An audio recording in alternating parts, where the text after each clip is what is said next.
Side 2 begins with the sudden sound of a cash register going off into money, immediately succeeded by a collection of money-related sound effects like coins jiggling, receipts ripping, and so on, playing after another in a series of quick cuts and edits, forming this almost near beat.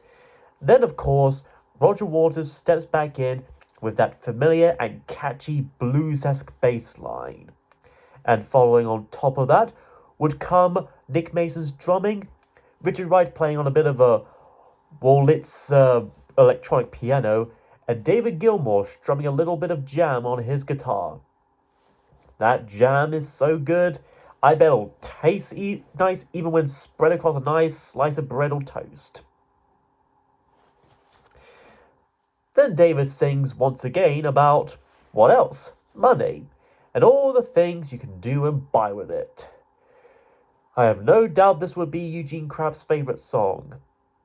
Alongside Electric Zoo, the one that goes beep beep boo boo bop boo boo beep, or maybe it goes beep boo boo bop boo boo bop. I don't know. Get a good job with more pay and you're okay.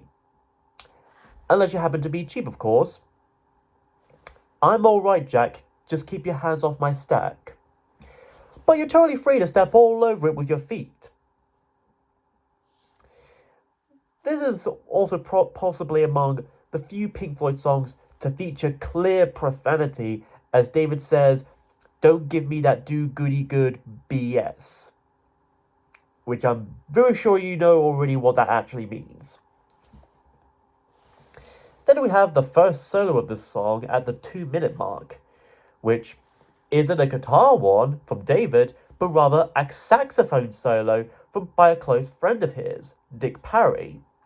I don't know whose idea it was exactly to have a sax solo here to begin with, but it was a wise decision to get this guy at least, because he does excellent here. And I guess the Floyd members thought similarly as well, since they would not only got him to play similar solos in the next track, but also in Shine On You Crazy Diamond in the next album, and Wearing the Inside Out from the Division Bell. Then that solo is immediately followed by an actual guitar solo by David, as the rhythm changes pace and gets more active and proactive, going from 7/4 time to a 4/4 time. It's fairly common for prog songs to change up their time signatures to break up the pace. After a minute of saxophone solo and 2 minutes of guitar solo, we get one last verse where David sings that, as they say, money's the root of all evil today, and to share it fairly, but don't take a slice of my pie. That wouldn't happen to be one of the exploding bomb type of pie, right? And that's 2 SpongeBob references that I've just made in this video. Weird. If you ask for a rise, it's no surprise that they're giving none away. Then I guess you must be really dirt cheap if they're not even going to bother paying you at all. If they can pay a certain group of employees less, if not none at all, they would just hire more of that group. And as the song phases out, we hear more spoken ramblings and conversations on top of each other about being drunk at a time and not being alright. Anyway, to continue and carry on my Dark Side as a prequel to the Wall theory, this song likely goes into how Pink himself sees the very idea of fame and fortune, and even starts getting into it, tempted by the mere greed and vanity of it all, to the point that it might further alienate him from others too. Besides, if the Wall movie itself is anything to go by, he actually wrote some of the lyrics here as far back as his childhood somewhere after World War II in the 1950s, of which his very Scottish accented schoolmaster spoke out loud. And another little bit of trivia that I forgot to mention in the first part, among the many people that Roger had interviewed for this album, there happened to be Paul McCartney, who was working on his own solo album at the time, one that I may or may not cover later this year. But Roger believed his answers to apparently be too professional, or something like that, which didn't seem to be what he was going for. What's sad is that we would never be able to hear those recordings of Paul McCartney, or any much of the others for that matter.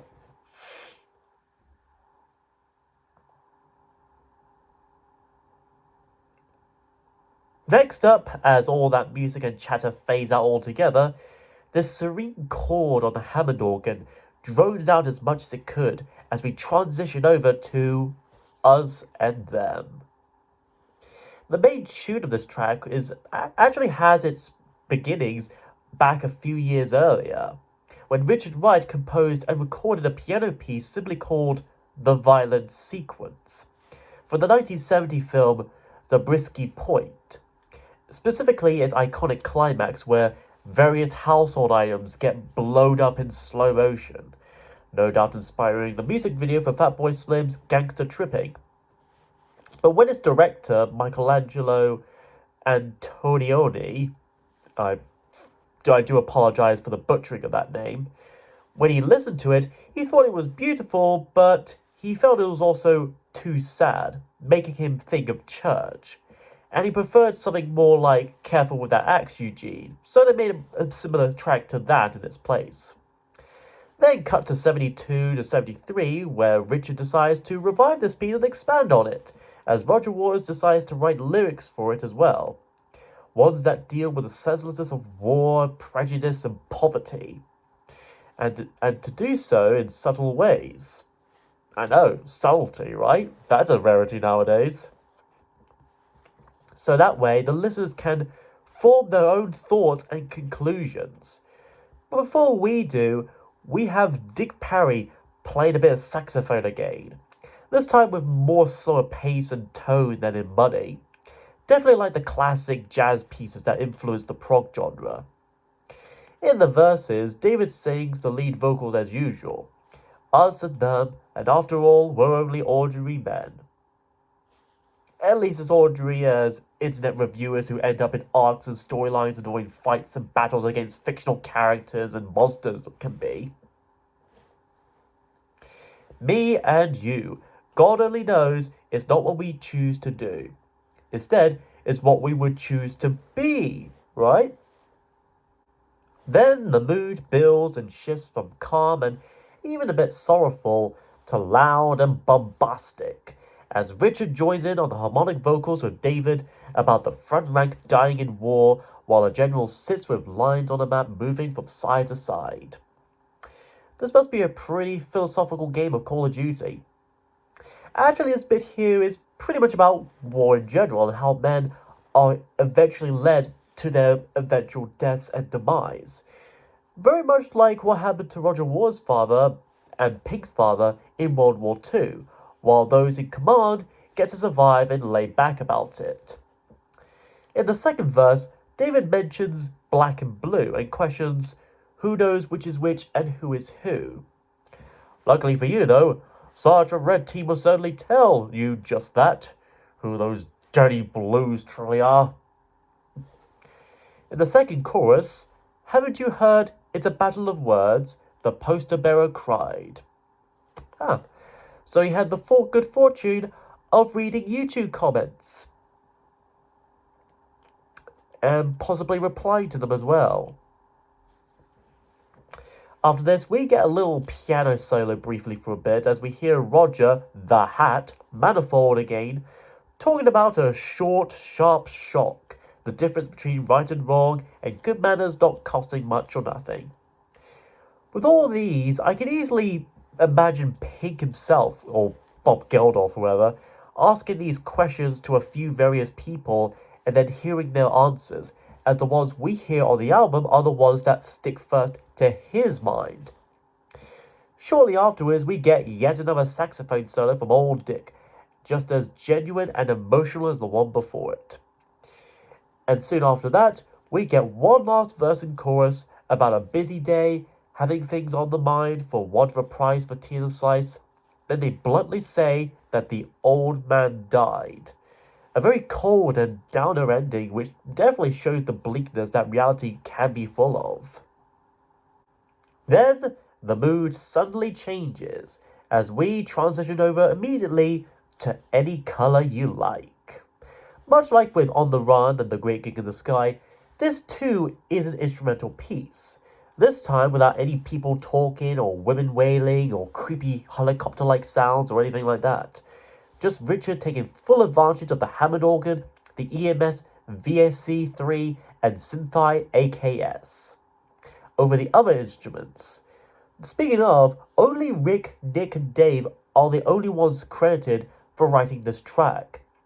And without any Roger penned lyrics, this along with Great Gig might be one of the few among the few tracks on Dark Side to not have Roger credited in some way, though he still does play bass on this one. As for the title itself, supposedly Roger himself witnessed an auction going on out of the back of a lorry or a van, where many antique items were being sold off to high bidders. And one thing that got his attention was a phrase that someone said, "Any colour you like, they're all blue." Which itself sounds like a bit of an oxymoron. How can they be any colour if they're all one and the same colour? And that may be the theme behind this track. Choice, or rather the illusion of it. Whether it's the food we eat, the products we buy, the media we watch, the music we listen to, and so on. Whatever effects they utilized on both the keyboards and the guitar itself are just beyond otherworldly. It's just one of those pieces of music that you just have to listen to, to actually experience full on firsthand. And you don't even need to get high before listening to it. It pretty much gives you a natural high for you just by playing and listening to it already. Afterwards, we seg into Brain Damage. It's now here that Roger Waters actually takes the main spotlight of lead vocals. Why only now with the last two songs did he decide to actually sing in them at all? Especially when he wrote most, if not all, of the lyrics on this album. I guess he was feeling a little bit generous at that time, which is probably and arguably more so than could be said for what would come in the later years to come. Here, as a mellow, kind of electric, kind of acoustic song plays out, Roger sings that the lunatic is on the grass, in the hall, and in his head. As I imagine a lot of you might have figured already, especially I brought it up briefly in the beginning, this is most definitely inspired by Syd Barrett, the former frontman of Pink Floyd, and his mentally ill condition and instability. The paper holds their folded faces to the floor, and every day that paperboy brings more. Unfortunately, he keeps getting the wrong newspaper. Just last week we asked for the Cambridge News, he brought the Sun instead. In the first chorus, he says, "If the dam breaks, open many years too soon," though part of me likes to imagine the dam being the wall. I'll get to that in a moment. "If there's no room on the hill, and if his head explodes, he'll see you on the," title drop, "the dark side of the moon." Which is less a reference to literal astrology and more a reference to lunacy. The word itself comes from luna, the Latin word for moon, based around an old superstition that the moon could affect our minds and moods depending on its shape. In the second verse, when Roger sings about the lunatic being in his head, we hear, fittingly enough, a bit of loony laughter from roadie Peter Waltz.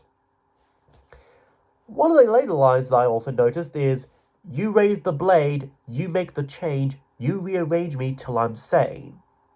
This could be coincidence, but also reminds me of a scene from the Wall movie where Bob Geldof, as the Pink character, would use a razor blade to shave away his entire hair, even down to his eyebrows. Considering that film, or at least the scene, had Pink breaking down mentally, I have to wonder if the hair shaving part was in some way inspired by this bit of line here.